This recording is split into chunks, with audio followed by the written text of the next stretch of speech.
Hey, folks. Welcome to day 48 of the Storage 100. I am Joe Downs, and with me tonight is a special guest. And I'm gonna dance here for a little bit. Just let a couple people jump on that I know are excited to be here. Um, I'm actually, if you can't tell, I'm at a hotel tonight because I am out in Phoenix, Mesa, technically, at our storage mastermind. So everyone's off to dinner tonight at 6 o'clock here, 8 o'clock back home. Everyone's off to dinner, and I'm staying back here for you because I made a commitment and a promise. But obviously, we are live tonight, and I'm excited to recap section 3, and I'm more excited to bring on my special guest. When I'm done recapping, we'll open up for live Q&A. So, all right. Hopefully that's enough of a little shuffle there to give some people a chance to log in so they don't miss everything. So, all right. Again, welcome to day 48 of the Storage 100. Joe Downs with Storage Mastermind. And again, we are live. And tonight, we're recapping section 3, which is the last 2 weeks, which was all about evaluating deals, but from a different perspective, right? And diving into the physical aspects of the due diligence process. Again, that we covered over the last 2 weeks. Each night we dove a little deeper. We didn't go super deep, but we dove, a couple inches deep into some of the various physical things you're going to encounter when we're going through our due diligence period. So, and then we're going to walk through a quick due diligence checklist and show you how we at Belrose Storage Group actually use these on deals. So, and then finally at the end, again, we're going to open up for Q&A. There is a chat feature that you guys all have access to, and that's when I'm going to bring in my special guest, who is also one of my business partners, who leads our development at Belrose, but also all of the physical aspects of the management of facilities like CapEx and expansion opportunities. So excited to bring Tim Kane on for that. If you've got questions about finding deals, analyzing properties, or any of the due diligence that we went through the last 2 weeks, tonight is the time and the night to ask them.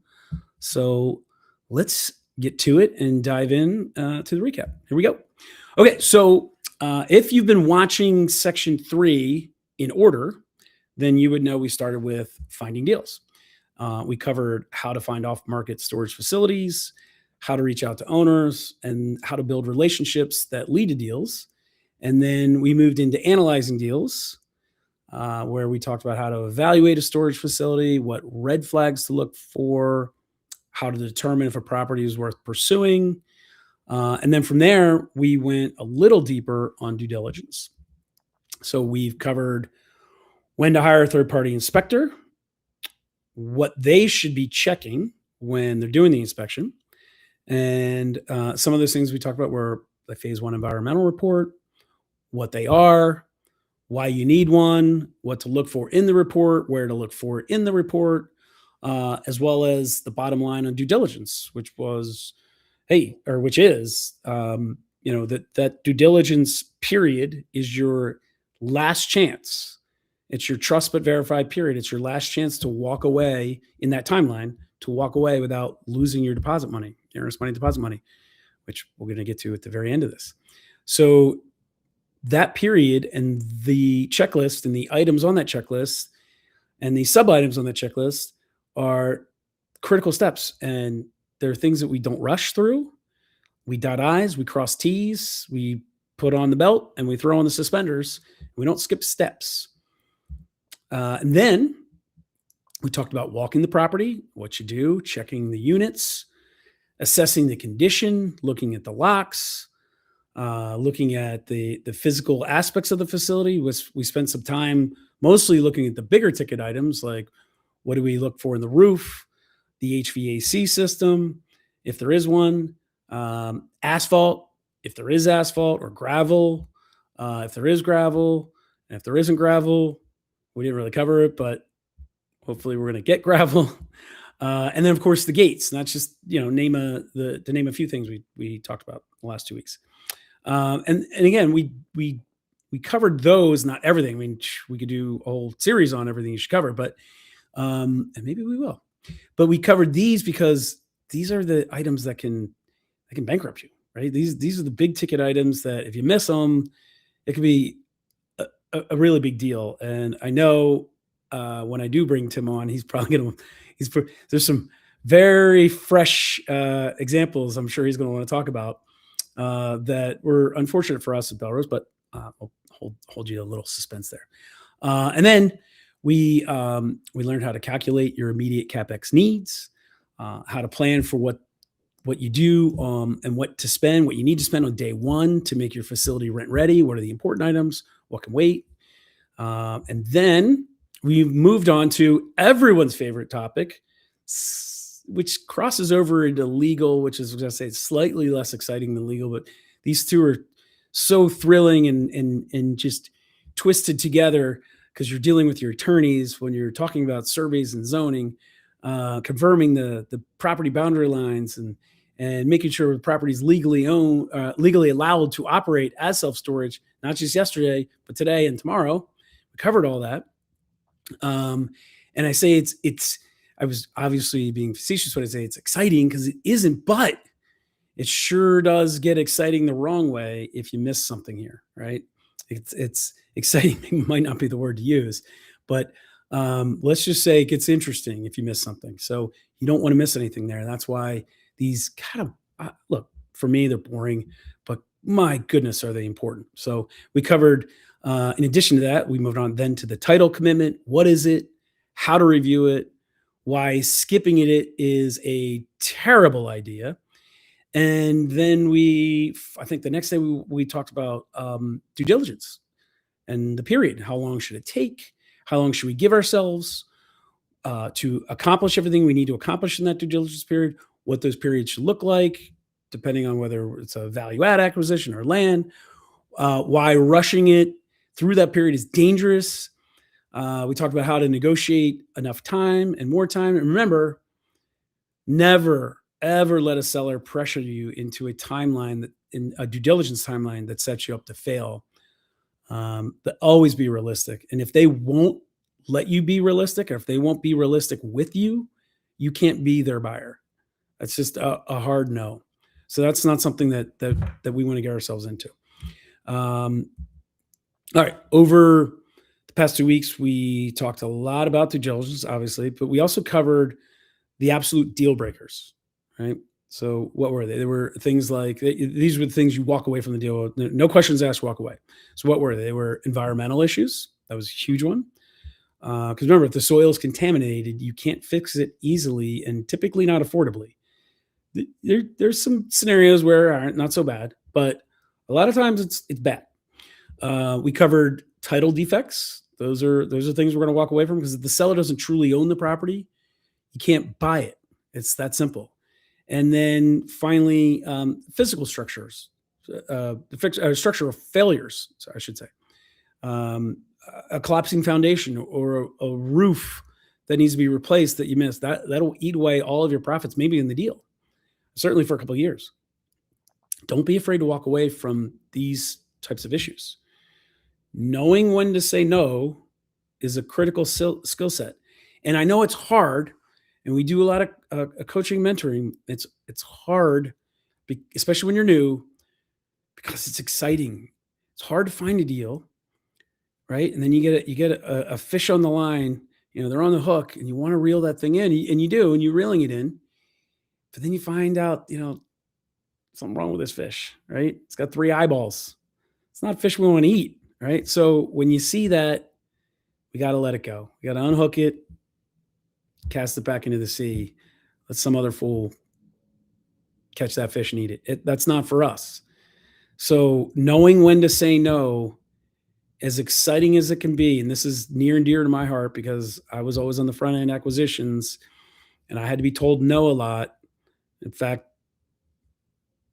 this is like PTSD. Tim's going to come on in a couple minutes and tell you how he told me no and why on some very, very fresh deals. So these wounds are fresh, but they're really important and really critical at this time to actually be talking about them. So while it was a loss for us, it's a win for you because they're real life, very fresh examples that we're going to talk about in a minute. All right.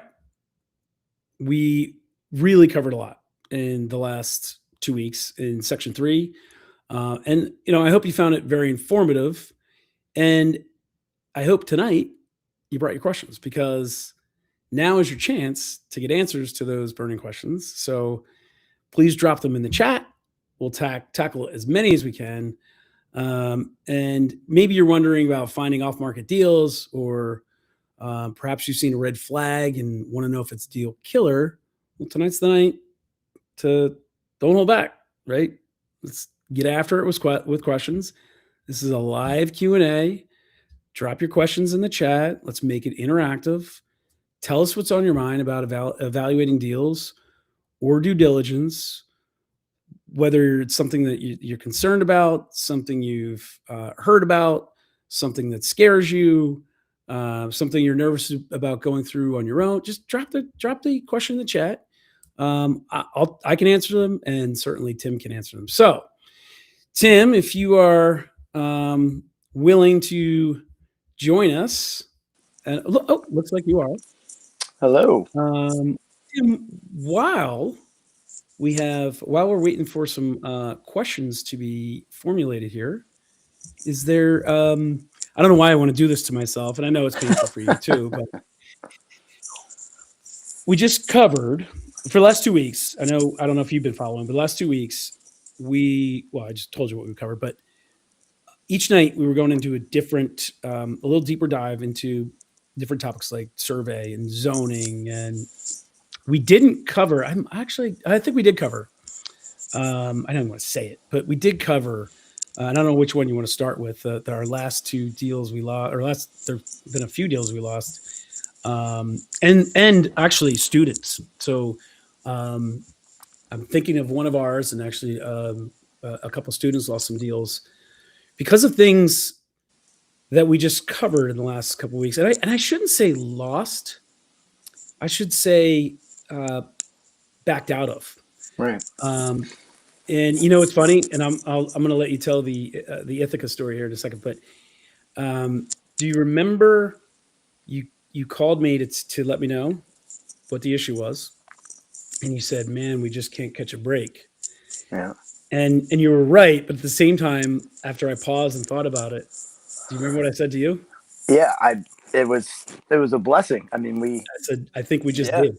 Yeah. Exactly. So why don't you, while we're waiting, we got one question, but I want you to go ahead and tell that story of Ithaca and what happened there and why it was such an issue, because it's literally one of the things we just covered the last 2 weeks. So, I want people to know that, yeah, these are topics that we're talking about, and they're possible in storage, but they're not just possible. Like, these are real live examples. So even though I covered them as like, hey, these are things we need to cover in this Storage 100 series, like, they're relevant. They just happened to us in real time. So literally it happened to us while I was putting these videos, while I was dropping these videos. This was happening in real time. Yeah.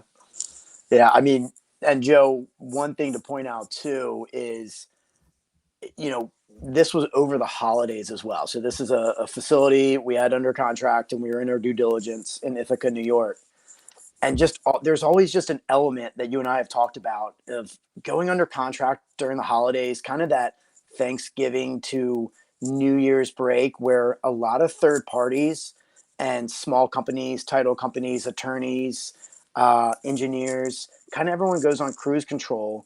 And I just feel like our radar is up a little bit even more, during that time. Because why I tell you that is, survey and title took a little longer to come back at Ithaca, New York, because of the holidays. And what happened is, long story short, to the punchline, we ended up to be in a flood zone, which FEMA remapped within 11 months of acquiring this. 11 months ago, FEMA remapped the facility in an AE flood zone, 100-year flood, basically the worst of the worst. And why I say that date, Joe, there's so many documents out there, including third parties, that are not the most recent information, right? Imagine if Title and Survey did not catch that and they were reading something from 2024 earlier that year. So it's so beneficial. Not only, everyone can do a Google search or ChatGPT search, etc., but you really got to find the most recent information. So what we found during due diligence, within 3 hours, by the way, we forgot that part. Within 3 hours of 3 hours of DD the due concluding. diligence period Yes. expiring. So I guess it was like 5 o'clock on what, Friday or Yes. something Three. like that. Yeah. Yeah. And we found out So around 2 what happens at p.m. 5 o'clock Title on and what Survey. happens at 5:01, Tim? 501, our money is bye bye. Our, Yeah. our our money goes hard, and So that's on us. earnest money deposit goes by. Well, the seller, it goes hard. The seller Yeah. gets it.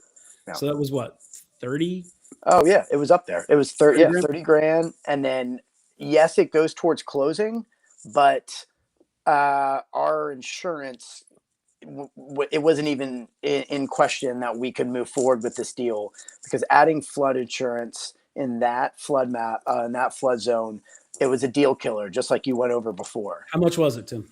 It was, so to put this in perspective, it was $11,000 was our normal annual insurance. Add another 70 grand for flood insurance.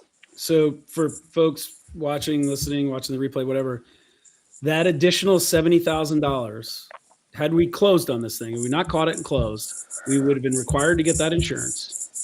That additional $70,000 would have been, what were we buying this thing at? A 7 cap? We're buying it like 7.5 cap, and it's sliced in half in that hour. So 7.5 cap. I'm going to do quick math for us live here, Tim. I can do it live. Better you than me. Is $933,000. So this facility we had under contract for 1.5. 1.5. Yep. Yep. Would have been worth about 600 grand. Yeah, 1/3 of its value because of a remapped FEMA flood zone within the year. Yeah. And the reason, folks, if you're not understanding that math, is that $70,000 is a new expense right off the top, right up the NOI. It just reduces the NOI by 70 grand. And then at that 7.5 cap, we were paying for that facility. That makes it worth about 600 grand instead of the 1.5. Brutal. Wild. Brutal. And brutal. And you take that away, and I loved this deal. Yeah. I loved it. It was a seller finance deal. Ithaca is 20% below market. He was using some units. He wasn't even getting all the revenue out of this thing. I mean, this is exactly what we look for in a deal. It checks so many boxes, except for the flood box. But crisis averted. Yes, we took it on the chin, but you're right. What if we move forward that? Oh my gosh, that will set you back. I mean, you know how much damage that would have done to us. Yep. What's Tim, of all the topics I covered, what was? I can give student examples if Yep. or you can remember them. But what else would you point to that we've experienced in the topics that I've covered that are real? Yeah, the other one that comes to mind looking at that checklist too is, like during the due diligence phase, really like going line by line and checking the financials for indiscrepancies. So our acquisitions manager, Jack, he caught something during due diligence, another facility right before this that we had under contract. And this was actually with a broker. And unfortunately, the seller unintentionally, we'll call it that, whatever happened, but they double counted on their revenue. They double counted a triple net lease that was outside of storage. So it was accidentally in the rent roll, right? And then it was accidentally on ancillary income coming in. So if you're falling, and it was around 11 or 12, it was $24,000 annually. So what's that, Joe? So they double counted it. So we have to take We had to subtract out that 24 grand. And then what does that do at a 7.5 cap, right? It's a Do whole it new again for deal. you if you want. Yeah. Go to the tape, Joe. Yeah. I mean, What was it? 7 cap? it was a 7.5. This was like 7.25 cap, somewhere in that range. Yeah. I can do that for you. $331,000. Yep. And this was around a $2 million deal. So, and it put us in a tough spot because this isn't us going back to the broker and saying, hey, we found something after, that we don't like, or our lender is not cooperating, or this happened, that happened. This was, if our team again didn't check out the financials during due diligence and not have caught that double count, we would have walked into a negative $300,000 of equity day one. Yeah, I mean, these details. Remember, I said belt, suspenders. Yeah, they matter. This is part of what we do every day, because you do run across these issues, these scenarios, and that's why I hope anybody who's watched these videos realizes this is not just. I'm not just putting these out there for the algorithm of YouTube to get more views. These are real scenarios that we encounter. I don't think there's anything we haven't encountered at this point. Don't say that. Well, at least of what I've shared so far. And if we haven't encountered it, a student has. So, and by the way, Brad crosses a question here. That last example is perfect segue to, which is. He's asking, are audited financials generally available from private owners? And Tim, I'll let you comment on that after I do. But Brad, I would say what you can expect from a private owner is 180 degrees the opposite of audited financials. Yeah, it is as far as you can get from audited financials. I mean, sometimes, Brad, they're writing down their P&L on a handwritten on a piece of paper and asking if we have a fax number. You know what I mean? Yeah. That's one extreme, but you get the books and records in notebooks. Some mom and pop private owners are advanced enough to have it in Excel, and others actually have them in, use basic software like ESS or something like that. A lot can produce a P&L, but a lot of times we're actually having to recreate it. So, the answer is a hard no on audited financials. And in fact, Brad, Belrose is what would be considered a mid operator, and based on the number of facilities we've acquired and own, and we wouldn't have audited financials either. That's far too taxing of a cost and a burden on small boutique operations like us. Tim, are you familiar with? I don't want to hog the mic, but are you familiar enough with the story? Speaking of title issues, with the story from, I'll say her first name, Gretchen, one of our students, regarding a grandfathered facility. No, you're not. Okay, no. This story, this is one I hadn't heard of. Do tell. So. We've all heard of, hopefully, if you haven't, I'm sharing with you. We talked about it. Actually, I might have covered it this week. If not, I'm going to cover it again, or the last week's. I know we covered grandfathered scenarios. So you can have a facility that either there was built when there was no zoning, or was built when zoning allowed storage. And then over years, the area around it, path of progress, perhaps, changes and becomes, let's say, very residential. And so your parcel is in the middle of a designated area that might be designated residential now. That zoning was changed and approved by the municipality. And your status as approved for zoning then becomes what they call grandfathered.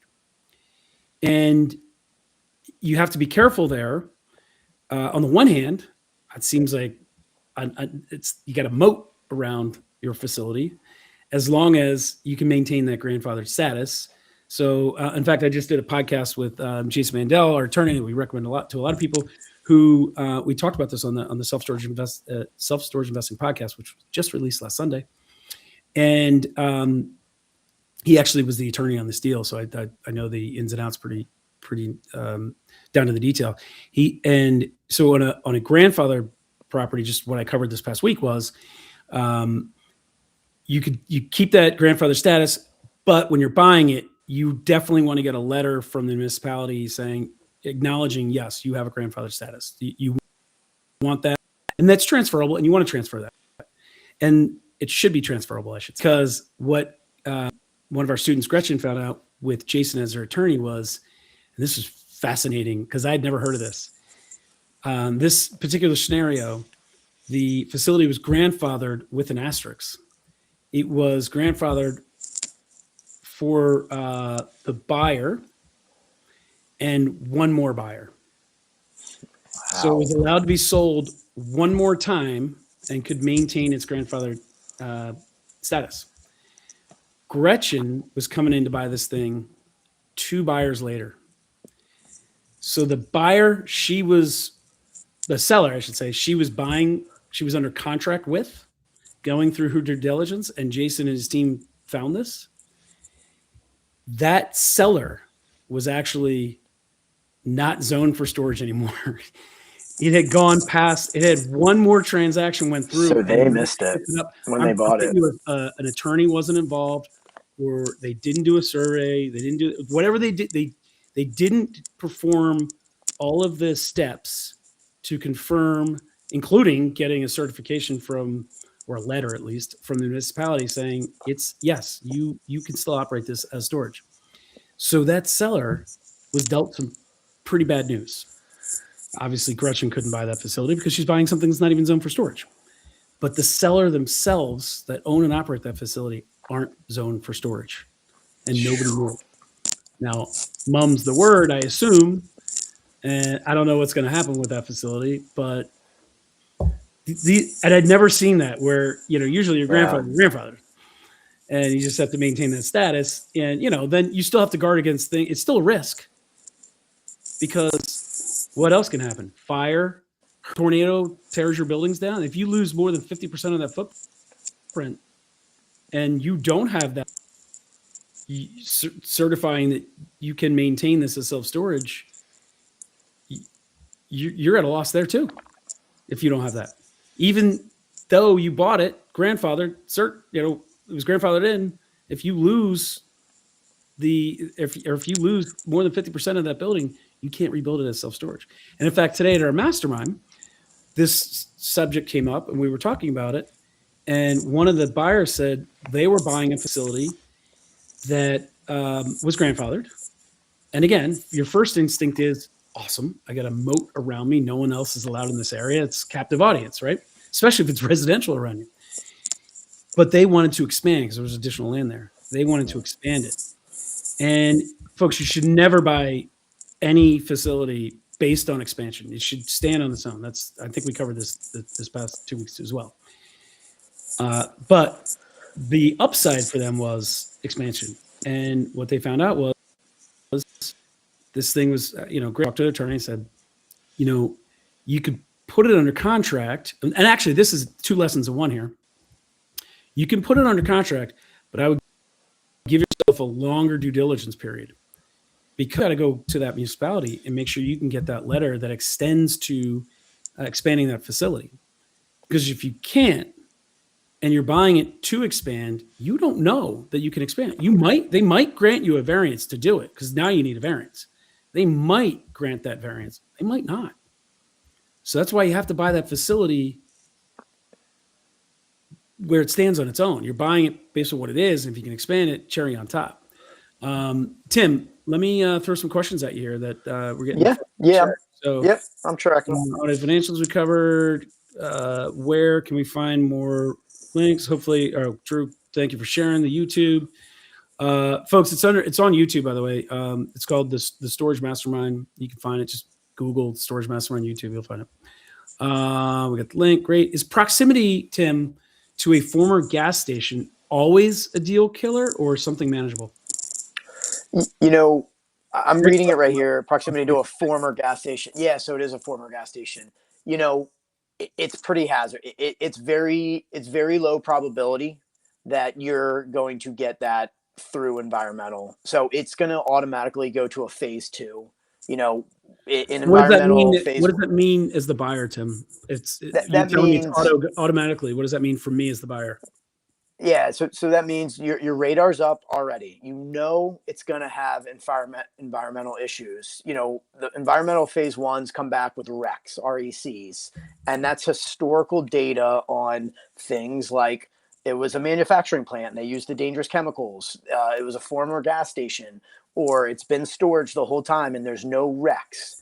So going into a gas station, which is usually corner lots anyway, which we typically tend to not love anyway. We'll go into that in another session for building and expanding because of setbacks. But former gas station, it's going to automatically go to a phase two, meaning going in, there's going to be questions, there's going to be recommendations, there's going to be recs, and phase two is way more expensive, right? It's more of an investment right off the bat. So I need to budget for more cost. Yep. Yep. More cost and time. Time. So, and I want to do that right up front. You want to do that right up front, but I tell you, I don't know, and I'm not saying this for every single operator. We've never acquired. I don't think I know anyone in the industry that's acquired a former gas station. There's just so many reasons why you don't want to go. It's not worth the battle. Now, never say never, because it might be abandoned for 50 plus years and whatnot. But if it's a heck of a deal and you have a lot of information, you have more time on the due diligence, and you have the budget to go straight to a phase two, sure. I never say never, but that's one of the red flags we look at. And I thought that meant, Joe, when I read that, I thought they were talking about that's adjacent to or abuts to a gas station, which can be just as catastrophic. Based on, you got to think that ask is yourself. the question. Is what Okay. proximity to a former gas station? So Dallas is asking is proximity to a former gas station. So let's just say it's next door, which we've run into before. Yep. So you got to ask yourself one thing. It's we always say in the development world, follow the water. Follow the oil, follow the water. If you are uphill from a former gas station, right, and you're adjacent to it, and the topography and the grading is attractive, meaning that water and that oil is not going back, going against gravity. Sure, that's one thing. But if you are at the same grade or even downgrade from a former gas station, it's going to be the same answer that we just went over, that it's probably running downhill and you're going to have some issues. Before I get to the follow-up question, Tim, Self Storage Brothers, wasn't one of them downhill from a gas station? It was. So one of the four was. Did we run isn't there something you can do beforehand to check to see if that property had issues or was remediated? Or is there anything you can do there? There is. And to clarify, it wasn't a gas station. It was a auto parts. Right. Okay. So it was one of those kind of like, if someone's even changing oil next to you, right? For like gas station, we just went over that. But even on those kind of like one-off places where they have a garage and you've noticed that they're also changing oil, that's why we always say to spend a day. We can go into that on how much time to spend and where to spend your time on due diligence and whatnot. But and there is. So you can do, before you go into a formal phase one, you can just do an historical. It's a condensed phase one. It's a like a light report, kind of like comparing a feasibility and a desktop feasibility. You know what I mean? So it's a lighter report that just looks at historical to see if it's even worth your time, or if it's just explaining, oh, that makes sense. This isn't an issue. We can go ahead. This is low risk to us. Because I don't know about you, Joe, but there's always been some type of risk during due diligence. It's just how many out of 10 risk, 7, 8 of them are okay. And then can you live with those, the others? Right. Follow-up question from Dallas was, how do the lenders typically look at this situation? Yeah. So, not all lenders on existing facilities require a phase one. right? And I think that is a bit, we know from firsthand, that is where sellers try to kind of persuade you, like you were talking about earlier, and saying, "Oh, well, I didn't get a phase one." Well, you got it from a local Why credit would you need a union. phase Yeah, one? yeah, yeah. So not all lenders require phase one for existing facilities, but most do these days after they've been burnt. It is a big deal, especially when you're expanding or developing. You get a phase, like there's no question that lenders are going to require a phase one. So if you do get a phase one and a lender requires, and there is Rex, there's issues, yeah, that's a condition of closing. I mean, that Tim, what is, are Tim, what are Rex? it's just, it's, those are the issues that raise the flag. So they can be, uh, I think I said earlier, like rec would be, this was discovered that this was a manufacturing plant in the 60s and it used that scary chemical. That's a no-go these days. Or there was an underground oil tank discovered, and it had a spill and there was a claim, a claim filed 7 years ago, and you need to go find the report that shows that you have a clean environmental from that spill. So it's things that they discovered that you need to deal with, or at least be known before closing. Okay. Tim, are these scenarios? Let's say I'm a first time buyer, I'm new, or thinking about getting into storage, and I run into this issue. I mean, is this on a first deal? Is this too much for me? You know, it always depends on how sweet of a deal it is. But if you're going into phase two territory, and I mean, this is one of the big deal killers that you've discussed, right? I mean, there's other things you can get around, even roof replacement. Well, you can go get quotes and then back into that number for renegotiation, right? Environmental concerns. It's not only a costly uh, issue, it's also time, and kind of just not it's unclear if you can even get it resolved. And then let's say you are okay with it, which you shouldn't be, and you move forward and you go buy it and then you expand and then you turn this into an institutional level facility and it's beautiful. Do you think that do you think their investment committee, do you think their board's going to let them? That's one of their no-goes, right? So it might not So, be a problem so even now. if so even if I found a deal, 100% financing, the seller loves me, I can expand it, I can double the size. The market supply index is a 2. I'm going to fill up quickly. I mean, Tim, this is the deal of a lifetime. What am I doing? That's a business decision, right? That truly is a business decision. If you're going to put a gun to my head with that decision, if you are well capitalized and you have your risk management and you have the right veteran team, including an environmental specialist, and this isn't your first rodeo, or you're coming from another asset class where you're very familiar with this process and working with the Corps of Engineers and this process, hey, power to you. That's your business. That's your money. For the common folk, um, that's going to be one of those great stories. You come on here and talking to us and say, man, that was the hardest thing I've ever walked away from. But now I have 7 facilities because I didn't go bankrupt at facility 1. I think that's the right answer. Tim, one question, I think last question here before I share with you the solicitation we just got. I'm reading. Um, I can see the chat. okay. Hey, Chris. How do we treat the 500-year floodplain?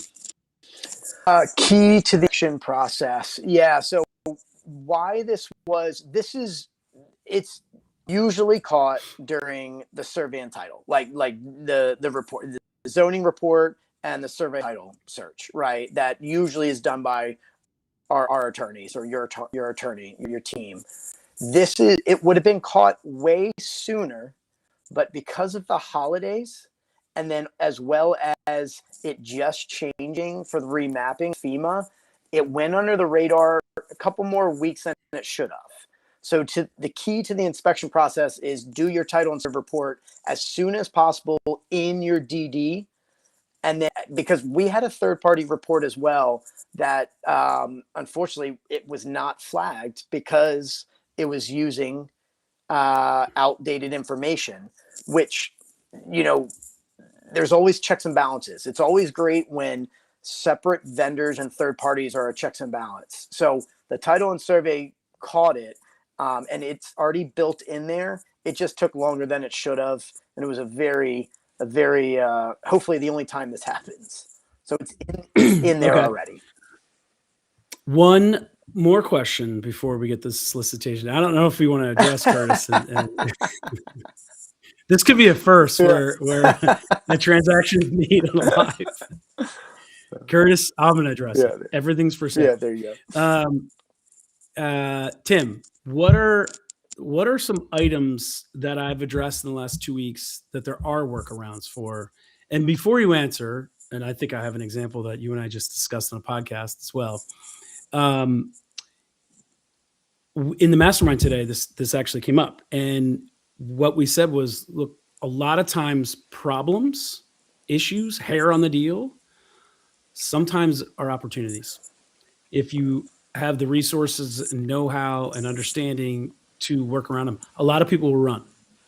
So do you know when I say we just talked about a deal on a podcast, or do you need me to tell you which deal? No, unfortunately, there's been a few of those, Joe. So which? Yeah, all right, Lynchburg. So we had setback issues. Oh yeah, right in Lynchburg that I don't think we realized right out of the gates. Right. Yeah, it was another thing caught on. By the way, it was another thing caught in that same title and survey. Yeah. So how did we work around that? Yeah. So to your point, it stems opportunity and creativity, right? Because I think we're pretty proud of this one for getting creative. It was more of an art to make this work. So the zoning, the setbacks, this parcel, our neighbors were, so if you know, commercial setbacks are a lot more attractive than residential setbacks, right? So a lot of commercial setbacks are all the way up to the property line or very favorable, under 10 feet that you can start building. So Tim, just to clarify for people watching. So when you say commercial setbacks, I don't want them thinking our property. I want them thinking our neighbors. We're talking about our neighbors. Correct. So if our neighbor is a commercial property, you're saying in some jurisdictions we go right up to the property line. Yep. Or there's a minimum or a very minimal setback. Buffer. Yeah. Compared to residential, which would be, it's more like 25 to 50 feet, sometimes even 100 when you have a lot of AHJs, authorities that have jurisdiction. They require not only a setback, but then a buffer where you have to do vegetation, trees, everything like that. So it's a big deal. And I think a lot of people get that wrong on expansions as well. They just go and say, oh, we've got an extra acre. Well, if you have a residential setback on two sides, that is not an extra acre, which we can go into on another time. It's always less than you think. So let me paint the picture for people watching. So picture it almost like a perfectly rectangular, deep property, right? And we had on the right-hand side of it, if you're looking at it, and we bought a 9,000 square foot facility. We're going to expand it to adding 18,000. Was 18, whatever, something like that. Yeah. So down the right-hand side, it's a straight line, right? Down the right-hand side, if you're looking at the property, we found two different setbacks. We had a commercial and a residential. And so, folks, if you're watching, you can see, instead of being a straight line, whatever, it was one of these. It was right in the middle. It was the oddest thing, and it was a trailer park. It's a trailer park. Right. So, and you couldn't just push everything over because we were narrow rectangles. Yeah. That was our drive aisle, right? So we would have had to go no storage in the middle, right? Or what was the creative workaround? Yeah, so we found a workaround in this jurisdiction that, just disclaimer, it is not the same in every single jurisdiction. Always check your zoning and setbacks. We found that portable storage that we could just basically kind of camouflage and just look like it's just part of our normal storage, because this is just a long rectangle. We're just connecting the 18,000 net rentable to the existing 9 in a fortress style. So Tim, you and I know what portable storage is, but for those who don't, what is it? Yeah, portable it's technically business equipment, right? So it's not a fixture, it's not a dwelling.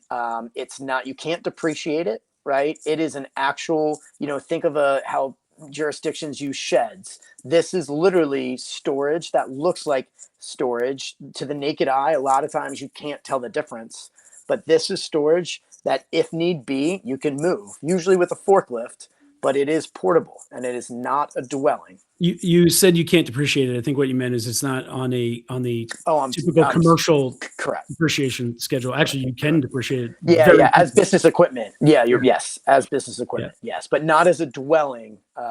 It's not a fixed dwelling. Yeah.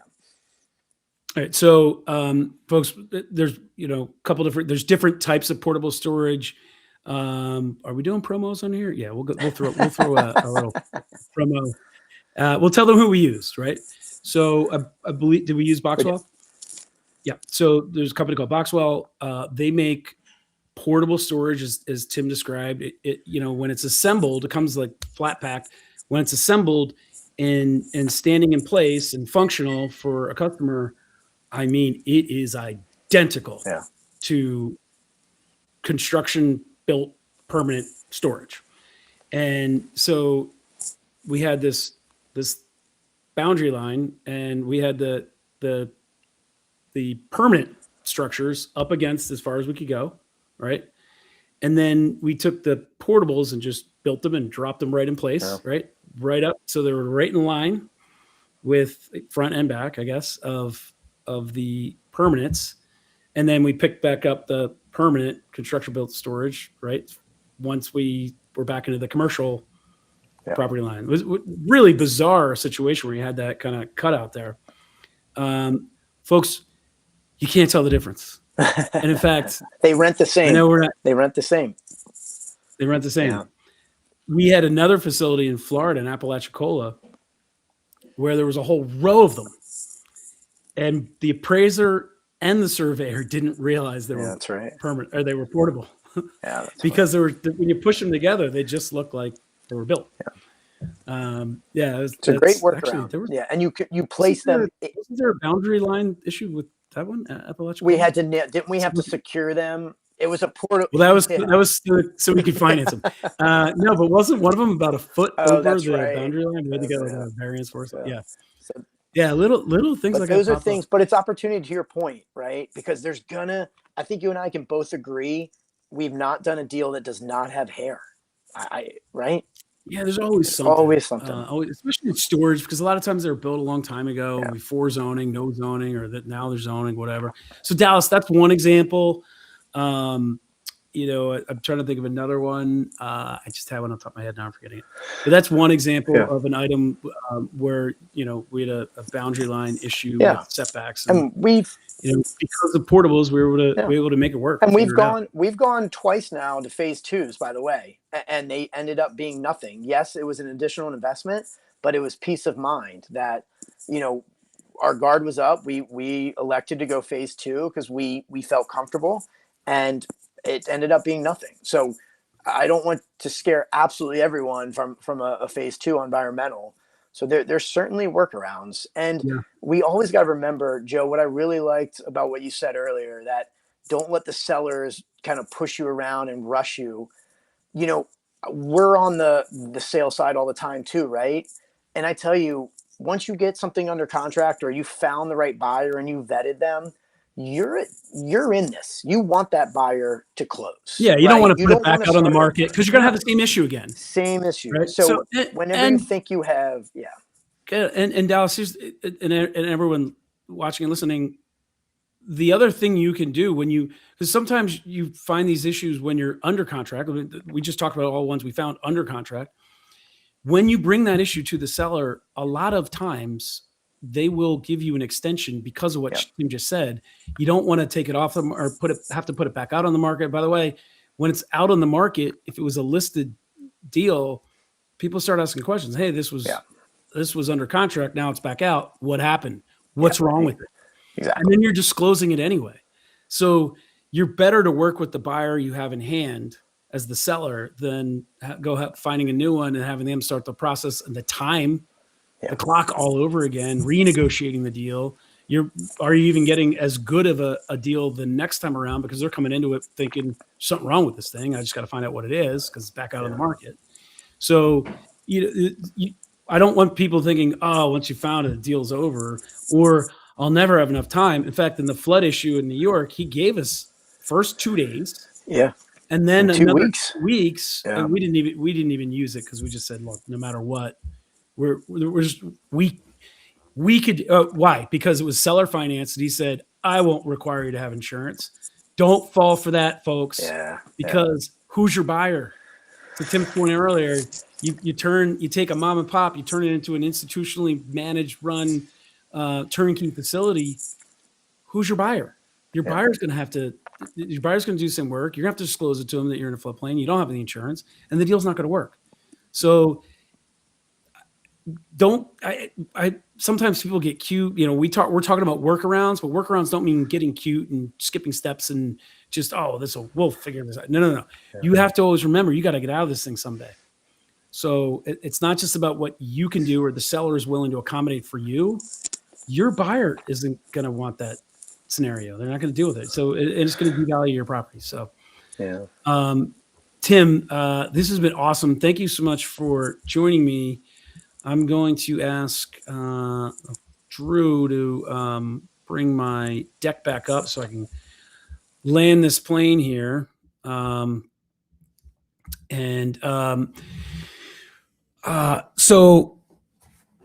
again, Tim, thank you so much. I hope everyone watching really got a lot out of that, because these are things you're going to run into if you're in this business and you're serious in this business and you start looking at deals, and when you get one on the line, they're not always clean. Sometimes they are. We've acquired 20 facilities. Some had some hair, a lot, fair amount had little hair here and there, whatever. We've probably walked away from maybe the same amount. I'm not even sure. We had Tim, you're not here anymore, but you're listening. We had David Harkness here at the Mastermind today, and I said, I was introducing him as a speaker, and I said, David, I know you've inspected, he's inspected every facility we've bought with Fivefold Technical Consultants. And I said, David, you've inspected all 20 of our facilities, but I suspect that you've actually inspected more like 30 or more, right? Because deals don't always work out. So it's just part of the business.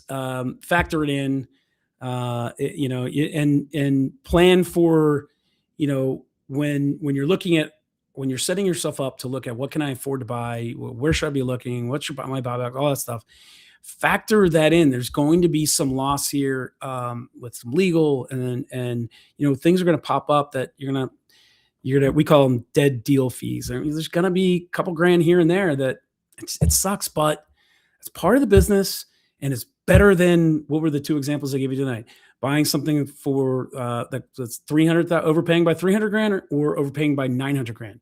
I'd rather lose 5 grand on a deal on inspections or whatever than that. So, and that might be a nice segue into everything we've gotten to so far, how to find them, due diligence, whatever. Now, how do you pay for them? So, guess what? You're in luck, because that's exactly what we're diving into next. Section 4 is all about the financing. So I'm going to break down everything from SBA loans to raising private capital. Over the next 2 weeks, we're going to cover how to structure seller financing deals, my absolute favorite.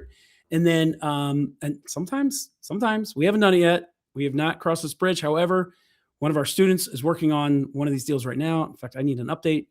Adam, if you're watching, I need an update on how that's going with the 0 money down seller financing deal that you were working on.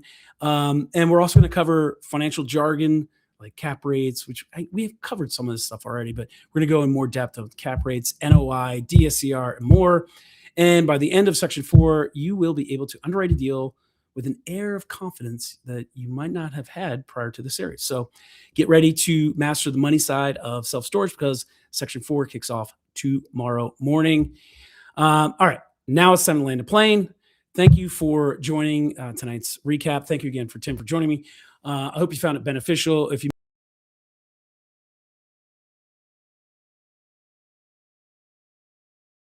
missed any part of Section 3, go back and watch the episodes, especially, and they're still available for you on the YouTube Storage 100 series. The channel is The Storage Mastermind. If you haven't already, please hit the subscribe button so you don't miss the daily drops, and more importantly, the lives like tonight's Q&A. And folks, day 49 kicks off tomorrow.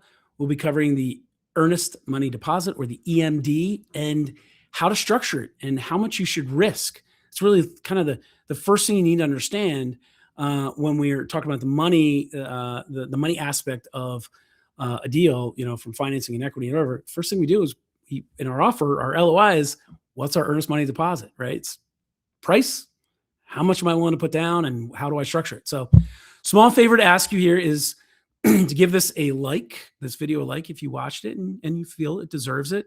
I'm biased, but I feel like it deserves it. And of course, share this episode, and not just because sharing is caring, but remember, when you like, subscribe, and share, what you end up doing is advertising to your network who might be your future investors. And I'll bet you more of them than you think are looking for opportunities to invest in asset classes like self-storage. And they just might thank you later. Thanks for joining, folks.